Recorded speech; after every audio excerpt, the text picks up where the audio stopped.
ಇಲ್ಲೇ ನಮ್ಮ ಚಟ್ಟಿ ದೋಸ್ತರಿಗೆ ನಮ್ಮ ಮೊದಲು ಚನ್ನಬಸನ್ ಮನೆಗೆ ಬಂದಿದ್ವಿ. ಅವು ಸ್ವಲ್ಪ ಆರಾಮಿದ್ದಲ್ಲ, ಕೈ ತಿಕ್ತೀನಿ ಬಂದ ರಾತ್ರಿ ಡೈಲಿ ಸ್ವಲ್ಪ ಕೈ ಪಾಲ್ಸಿ ಸಪಾಟಕ್ ಆಗಿರ್ತಾರೆ. ಹಿಂಗಾಗಿ ಕೈ ತಿಕ್ಕಕ್ ಬರ್ತೀನಲ್ಲ, ಇವಾಗ ಸುಮ್ಮನೆ ಬರ ಮೇಲೆ ಕುಂತಾಗ ನಾನು ಮನ್ಯಾಗ ಹೊಲಿತು. ಈಗಿನ ಕಾಲದಾಗ ಅಕ್ಕಿರಲ್ಲ, ಒಬ್ಬೊಬ್ರು ಮನೆ ಅಕ್ಕಿರಲ್ಲ, ಜ್ವಾಳ ಇರಲ್ಲ, ಒಮ್ಮೊಮ್ಮೆ ಅರ್ಶಿನ ಇರಲ್ಲ, ಒಳ್ಳೆಣ್ಣೆ ಇರಲ್ಲ, ಉಪ್ಪಿರಲ್ಲ, ಒಮ್ಮೊಮ್ಮೆ ಸಕ್ಕರೆದ ಚಾಪಡಿ ಇರಲ್ಲ. ಆದ್ರ ಮನಿ ತುಂಬಿರ್ತಪ್ಪ, ಬರೀ ಮನಿ ಇದ್ರು ಮನ್ಯಾಗ ಒಮ್ಮೆ ತುಂಬಿರ್ತ ಅಂತ ಹೇಳಿದ್ ನಾನು. ಇವಾಗ ಅಂಗಿ ಹಾಕಿದ್ನಲ್ರ, ಬಟ್ಟೆ ಹಾಕೊಂಡಿದ್ದಲ್ಲ, ಅವ ಅಂದ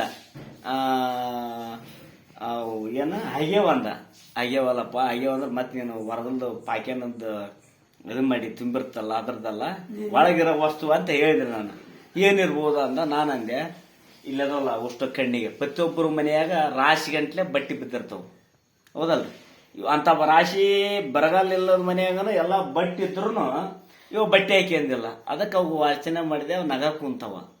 ಯಾಕಂದ್ರೆ ಅವಾಗ ನಾವು ವರ್ಷಕ್ಕೆ ಯಾರ ಕೊಟ್ಟದ್ದು ಬಟ್ಟೆ ಉಡ್ಬೇಕು, ಯಾರ ಕೊಟ್ಟದ್ದು ಸ್ವಲ್ಪ ಇದ್ದವ್ರ ಮನೆಯವ್ರು ಯಾರ ಕೊಟ್ರೆ ಅದ ಚಡ್ಡಿನ. ವರ್ಷದಾಗ ಸಾಲಿಗೆ ಹೋದ್ರ ಸಾಲಿ ಡ್ರೆಸ್ಸು ನಾವು ಅದು ಮಾಡ್ಕೊತಿದ್ವಿ. ಈಗ ಇಷ್ಟೆಲ್ಲ ಬಟ್ಟೆ ಅದವ್ರೆ, ಈಗ ಅದ ಕಾಲ್ಮನ ಅದಕ್ಕೆ ಬಟ್ಟೆ ಹಾಕ್ಯಾರಪ್ಪ ಅಂತ ನಕಲಿ ಮಾಡಿದೆ.